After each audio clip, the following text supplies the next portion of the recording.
भी थोड़ा कोल्ड वे में था, लेकिन उसमें शक भरा हुआ था। जिंगी जियान ने कहा, इन दिनों किसी भी छुपी हुई बात या पुरानी गलतियां ज़ोंबी की बढ़ रही संख्या से जुड़ी हो सकती है। इन राजों को खोलने से हमें ये जानने को मिल सकता है कि ज़ोंबी टाइड का सोर्स क्या है। वियान जिन्नू को शक था कि ये बॉडी टाइड असल में हेवनली सीसिटी के लोकल फोर्सेस के कारण है। जिंगी जियान ने अपना सर ऊपर किया और वियान जिन्नू को गहरी नजर से देखा। अगर आप सच में जानना चाहते हैं तो मैं आपको जवाब दे सकता हूँ। वियान जिन्नू ने कहा, अच्छा मैं सुनना चाहूंगा। जिंगी जियान ने सीधा होते हुए कहा, कृपया मेरे पीछे आइए। होंगचोंग और बाकी प्रीस्ट थोड़ा चिंता में थे। हाई प्रीस्ट, क्या आप इसके बारे में आउटसाइडर्स को बता सकते हैं? जिंगी जियान ने उन्हें देखा। कोई बात नहीं, ये रिवर साउथ डोमेन का इन्वेस्टिगेशन टीम हम पर नजर रखता है। ये बातें प्रीस्ट और म्यूटेंट्स को चिंता में डाल रही थी, क्योंकि उन्हें पता था कि जब ये राज दूसरे हेवनली सीसिटी के फोर्सेस को पता चलेगा तो ये उनकी अपनी एक बड़ी कमजोरी बन जाएगी। वियान जिन्नू ने कहा, क्या आपका ये राज दूसरे लोगों से छुपाना चाहिए? ये बातें उन्हें समझ में आ रही थी कि ये स्नो वर्शिप सेक्ट का आधार है, लेकिन जिंगी जियान जो कि हाई प्रीस्ट है, उसने एक फैसला किया है जो किसी ने नहीं माना। जिंगी जियान ने वियान जिन्नू और दूसरों के साथ सेंट जॉन्स कैथेड्रल्स के बगल में खड़े अबैंडन बिल्डिंग की तरफ देखा।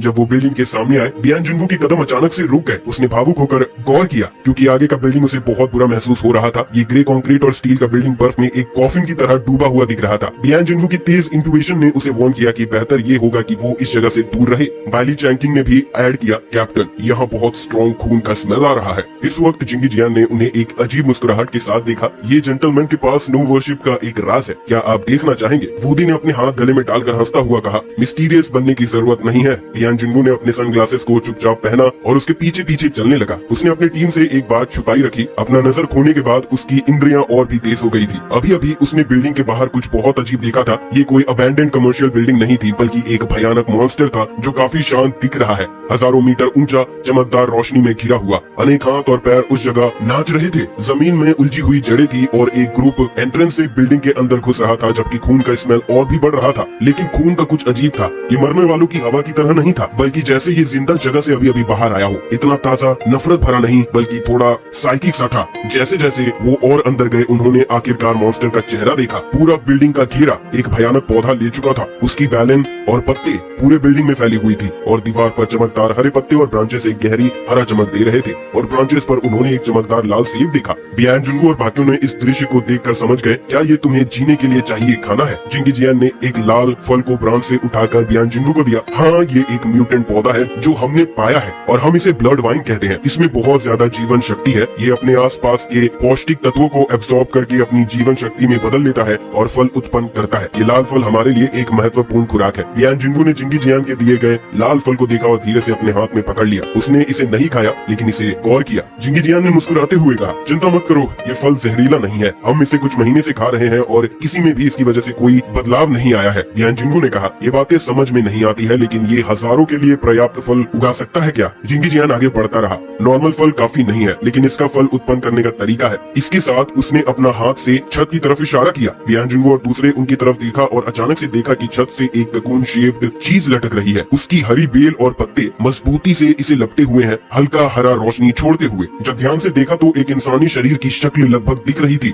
ये इंसानों का इस्तेमाल करता है? मियांग सियू ने बिना कुछ सोचे पूछा, क्या तुम इन्हें पोशाक के लिए इस्तेमाल करते हो ताकि फल दे सके? सच कहूँ तो ये डेड बॉडीज हैं, जिंगी जियान ने कहा बिना कोई भावना दिखाए हुए। कुछ समय बाद इन्वेस्टिगेशन टीम जिंगी जियान से पीछे खून के वाइन से घेरों की तरफ चली गई। जो उन्होंने देखा वो बहुत हैरान कर देने वाला था। बिल्डिंग के बीच का बड़ा स्थल खून के वाइन ने खोल दिया था, जो एक बहुत खुला स्थल बन रहा था। ऊपर से लेकर सबसे ऊंचे छत तक खून का वाइन का शरीर घना और मजबूत जैसे एक जानवर, और इसका सांस लेने का भी एक रिदम था। आसपास की दीवार और फर्श पर उन ककून शेप्ड वस्तुओं से लटके हुए थे। एक नजर में हजारों की संख्या में थे। अपने दाहिने हाथ से अपने शरीर पर रखकर उसने आंखें बंद कर ली और प्रार्थना की, हे प्रभु, ये पूर्व अधिकारियों की आशा हो, इनका मांस और रक्त मेरे खाने के लिए है। उस समय सबको समझ आ गया कि बर्फ पूजने वालों को खाना कैसे मिलता है। उन्होंने खून के वाइन को अपने मरे हुए शरीर से खिलाया, जो वाइन फिर शरीर के पौष्टिक तत्वों को एब्जॉर्ब करके फल बनाता था और उन्हें वापस खिलाता था। वूडी ने कहा, इसमें और लोगों को खाने में क्या फर्क है? मेंगसियू ने कहा, कुछ फर्क तो है। कम से कम यहाँ प्रभाव को टालने का मौका है और मानसिक रूप से इसे स्वीकार करना आसान है। हालांकि हम इस बड़े म्यूटेंट पौधे से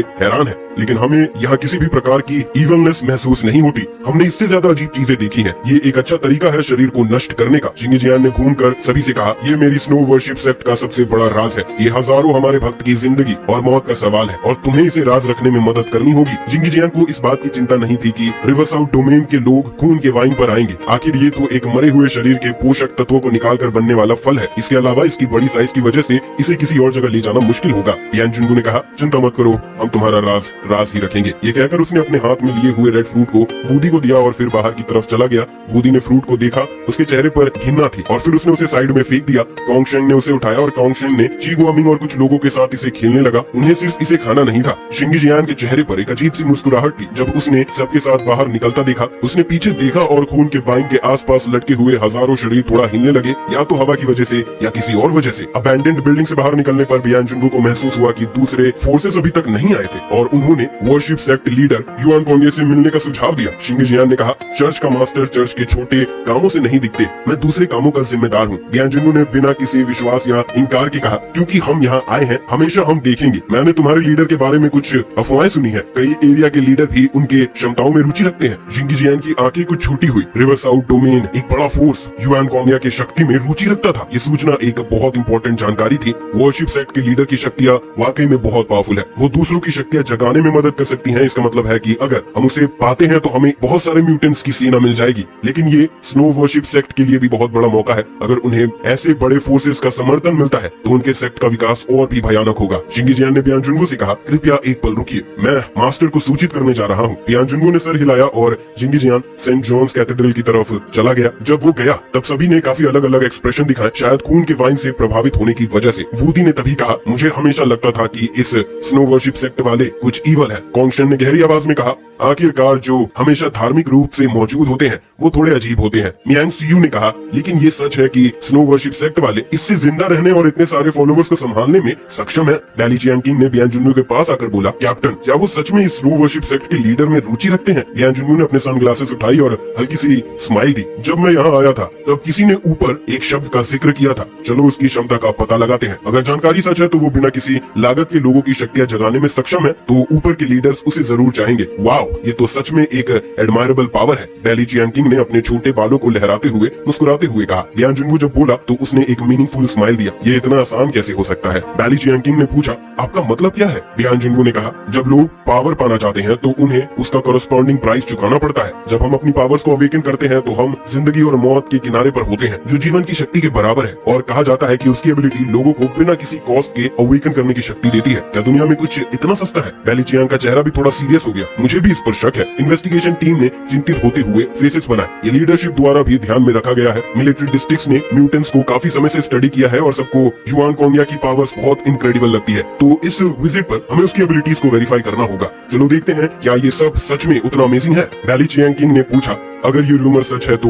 तभी बियान जुनगू ने अपने हाथ पॉकेट में डालकर कहा, अगर ऐसा है तो उसकी कैपेबिलिटीज लेवल 5 एपिसोलोन से कम नहीं है। जैसे ही ये शब्द बोले गए वहाँ मौजूद 6 लोग हैरान हो गए। एपिसोलोन, इन शब्दों ने सबको हैरानी में डाल दिया। पूरे कंटिनेंट में आज सिर्फ एक ही जाना माना एपिसोलोन है और वो है शेनलिंग डिस्ट्रिक्ट में एक मिस्टीरियस एग्जिस्टेंस। उसकी एबिलिटीज समझ से परे है। कहा जाता है कि लोग उसका शिकार बन जाते हैं। वो चाहे कितना भी दूर भागे, उनका बचना मुश्किल है। पूरे गैंगैंग एरिया में कोई भी एपिसोलोन नहीं है। एक समय था जब बियान जुनगू को जानबूझकर एपिसोलोन लेवल म्यूटेंट बनने के लिए तैयार किया गया था, लेकिन उसकी जन्म के वक्त कोई डिफेक्ट था, इसीलिए वो इस लेवल को हासिल करने में चूक गया। तब से एपिसोलोन शब्द रिवर साउथ डोमेन रीजन के हर म्यूटेंट एंटिटी के लिए एक सपना बन गया। बियान जुनगू ने कहा कि हेवनली सी सिटी में एक एपिसोलोन लेवल म्यूटेंट हो सकता है। उसने लोगों के चेहरे पर एक्सप्रेशंस देखे और हल्का सा मुस्कुराया। मैं बस कह रहा हूँ कि ये एक संभावना है, लेकिन हम स्नो वॉरशिप सेक्ट की शक्ति का अंदाजा नहीं लगा सकते क्योंकि हमें इसे अभी तक समझ नहीं आया। बैली चियांकिंग ने हाँ किया। क्या ये वजह है कि आप उसे पर्सनली मिलना चाहते हैं और उसके बारे में जानने के लिए? बिल्कुल,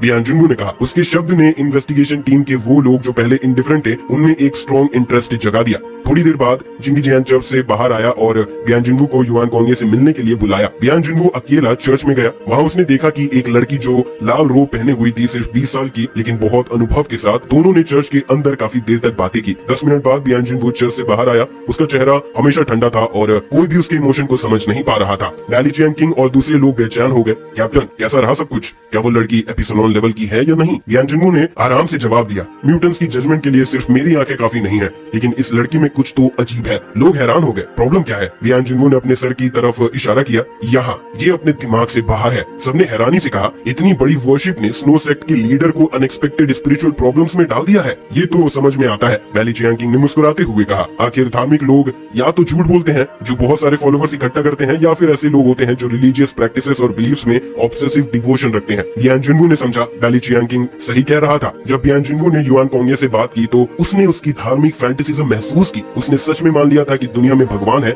इसने इन्वेस्टिगेशन टीम को बहुत हैरान कर दिया। कोई भी आश्चर्य नहीं था कि चर्च के बाकी काम जिंगी जियांग को दिया गया था। आखिरकार एक प्योर बिलीवर जो या तो बहुत आइडियलिस्टिक होता है या फिर बहुत क्रेजी, उसके लिए एक बड़ी सेक्ट की स्टेबिलिटी बनाए रखना मुश्किल होता है। बियान जुनवू ने अपनी टीम के सामने खड़े होते हुए उन्हें इस समस्या को सुलझाने के लिए कोशिश करने की सलाह दी। कोई बात नहीं, उसकी एबिलिटीज का इवैल्यूएशन करने में थोड़ा समय लगेगा, लेकिन जब तक हम ज़ोंबी प्रॉब्लम को सुलझाते हैं तब तक हमें इस पर फोकस करने की जरूरत नहीं है। ये क्रेजी वर्शिप सेक्ट लीडर यहाँ है और वो भाग नहीं सकती। क्या वो लेवल 5 एपिसोड है? इसे जानने में बहुत समय और एविडेंस की जरूरत पड़ेगी। थोड़ी देर बाद अदर फोर्सेस भी बियान जुनवू के आदेश पर वहाँ आने लगी। सबने अपने सबसे पावरफुल फोर्सेस को लाया, जिसमें सारे म्यूटेंट्स, टैंक्स, आर्टिलरीज और लगभग सारे कॉम्बैट पर्सनल फुल गियर में थे। 3 मेजर बेसिस ने हजारों सोल्जर्स, बड़े कॉन्वे और भयानक मॉन्स्टर डॉग्स सब मिलकर स्नो वर्शिप टेरिटरी में बहुत बड़े नंबर्स में इकट्ठा हो गए। स्नो वर्शिप चर्च के सभा भी इसे देखकर बहुत स्ट्रेस्ड हो गए।